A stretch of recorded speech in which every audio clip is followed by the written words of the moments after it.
Alors bonjour tout le monde, voici une courte vidéo pour vous dire les prévisions de la semaine qui s'en vient. Alors c'est tout nouveau comme vidéo, alors soyez intransigeants avec vos commentaires s'il vous plaît.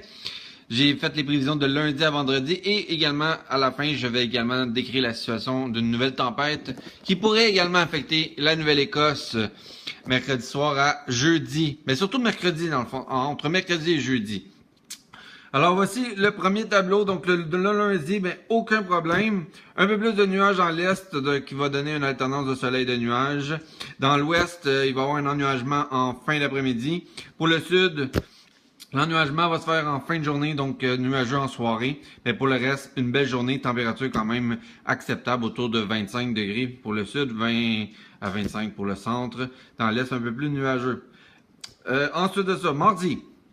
Mardi, dégagement en fin de journée parce que ça va rester pas mal alternance de soleil et de nuages. Ça va être nuageux éclairci pour le sud du Québec. Le dégagement va faire en fin d'après-midi. La pluie commence à rentrer dans l'extrême nord près de la baie James et c'est beau dans l'est. Aucun problème. Beau également dans l'ouest du côté de l'Abitibi-Témiscamingue. Mercredi, là, ça commence à changer la situation météorologique. Parce que là, il y a deux bonnes lignes de précipitation. C'est un front froid. Alors, mercredi en après-midi, commence à frapper l'Abitibi, Chibougamau, l'extrême nord. Et un mercredi, en fin de journée, soirée et nuit, commence à affecter Mont-Laurier et les Hautes-Laurentides, du côté de l'Outaouais et au nord du Saguenay-Lac-Saint-Jean. Et durant la nuit, il va commencer à accoster proche de la Montérégie ouest, l'île de Montréal, la partie ouest et même les bases de Laurentides. Et aussi, je vous mets en afflont qu'il y a une tempête également qui approche Halifax. Elle n'est pas nommée, ça pourrait s'appeler Irma ou Osée. Ça reste à suivre, mais cette tempête pourrait commencer à rentrer sur les terres là, dans le coin de mercredi soir, du côté de Halifax. Et la flèche fait en sorte que c'est la trajectoire annoncée. Et également les nuages que vous voyez, ben, c'est les nuages de cette tempête qui va affecter quand même. Pas mal de secteurs au Nouveau-Brunswick au niveau des nuages. Du côté du sud du Québec, pas de problème, ciel variable en attendant que les orages arrivent durant la nuit. Pour ce qui est de la journée de jeudi, jeudi matin, c'est le sud du Québec et le centre qui commencent à être affectés. Les pointillés indiquent que c'est jeudi matin et en après-midi, donc il va y avoir deux zones de pluie dans ces secteurs-là et également ne pas négliger le risque d'orage, c'est un front froid qui passe. Du côté de Rimouski, Amqui, Matane, Sept-Îles, donc la Côte-Nord, la Basse-Côte-Nord, la pluie commence en fin d'avant-midi, début d'après-midi. Et du côté de jeudi soir, c'est du côté de la Gaspésie. Et à noter, de jeudi 2h à 11h, la tempête qui frappe carrément la Nouvelle-Écosse avec beaucoup de pluie. Et à noter également dans l'ouest, du côté de Val-d'Or, une chute des températures suite au front froid. Donc ça sera pas très chaud de ce côté-là. Et pour la journée de vendredi, attention les gels au sol.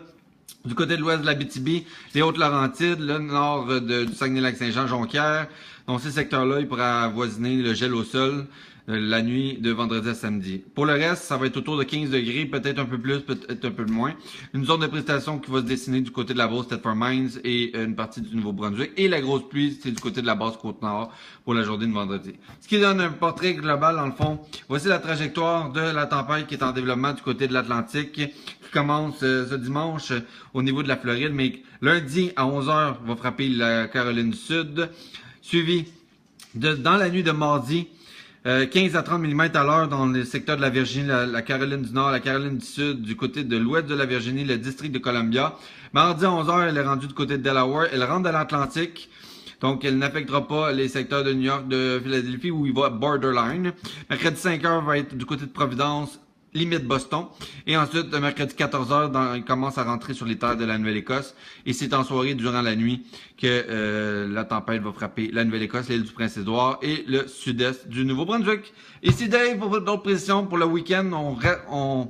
Je suis attentivement les secteurs pour la fête du travail concernant l'ouragan Harvey, qui est rendu de dépression tropicale, qui fait du surplace du côté du Texas. J'en parle pas beaucoup, mais cette tempête-là commence à remonter à partir de vendredi. Merci beaucoup!